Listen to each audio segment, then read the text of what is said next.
అందరికీ నమస్కారం. Srilatha devotional fact ఛానల్కి స్వాగతం. పురాణాల్లో ఎన్నో కథలు ఉంటాయి. వాటిలో ఎన్నో పాత్రలు ఎన్నో సందేశాల్ని మానవాళికి అందిస్తాయి. వాటిలో పింగళ కూడా ఒకటి. పింగళ ఒక వేశ్య. ఈమె చాలా అందగత్తె. ధనవంతులకు గాలం వేయడం, వారిని బికార్లను చేయడం ఆమె వృత్తి. ఒకరోజు సాయంకాలం అద్భుతంగా సింగారించుకొని తన భవంతి గుమ్మంలో నిలబడింది. వీధిన పోయే ధనవంతులను పసికట్టి ఆకర్షిద్దామని ఆమె ఆశ. గంటలు గడుస్తున్నాయి, కానీ ఎవరు ఈమె కేసి కన్నెత్తైనా చూడడం లేదు. అయినా ఆశగా అలాగే నిలబడింది. చీకట్లు ముసురుకున్నాయి. గుడ్డి వెన్నెల కాసింది. పింగళ ఒక్కసారి లోపలికి వెళ్ళి సింగారానికి సవరింపులు చేసుకొని మళ్ళీ వచ్చి నిలబడింది. వీధిలో జనసంచారం తగ్గింది. అర్ధరాత్రి వేళ కదా, అప్పుడైనా విటులు వస్తారని ఆశగా అలాగే నిలబడింది.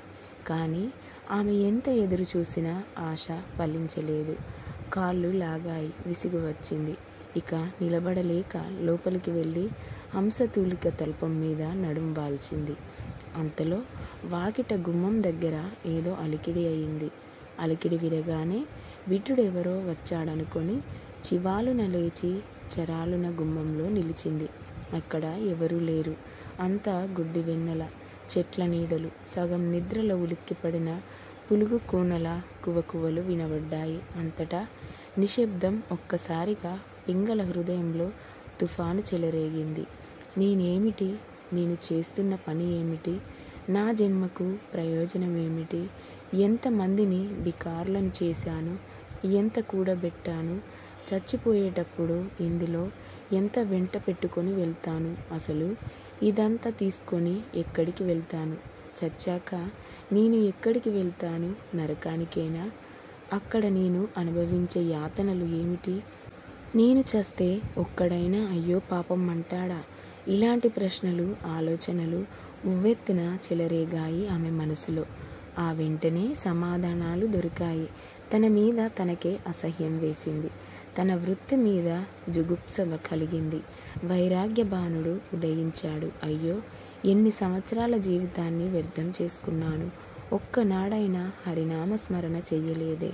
అనంత సుఖప్రదుడు, మనశ్శాంతి కారకుడు అయిన భగవంతుణ్ణి చేరువలో ఉన్న పెన్నిదానాన్ని విస్మరించి ఎవరెవరో సుఖాలు ఇస్తాడని, నిధులు పంచుతాడని ఎండమావులు వెంట పరుగులు తీశాను. ఛీ, ఇక ఆ జీవితానికి స్వస్తి అనుకుంది. ఇలా ఆమె ఒక నిర్ణయానికి వచ్చింది. ఆ క్షణం నుంచి శేష జీవితాన్ని హరినామ స్మరణతో గడిపింది. ధర్మకార్యాలు ఆచరించింది. తీర్థయాత్రలు చేసింది. పాప పంకిలలు పక్షలన చేసుకొని మనశ్శాంతితో తనువు చాలించింది. ఈవిడ జీవితం అందరికీ చెప్పే పాఠమేమిటో ఎవరికైనా అర్థమైందా? ఆశ అనేది దుఃఖప్రదమని, వైరాగ్యం సుఖప్రదమని ఇందులో అర్థమవుతుంది. ఆశ వెంట పరుగులు తీసే మనిషి ఎప్పటికీ సుఖాన్ని పొందలేడు. వీడియో నచ్చితే లైక్ చేయండి, షేర్ చేయండి, మన ఛానల్ని సబ్స్క్రైబ్ చేసుకోండి. మరొక కొత్త వీడియోతో మీ ముందుంటాను. Thank you for watching.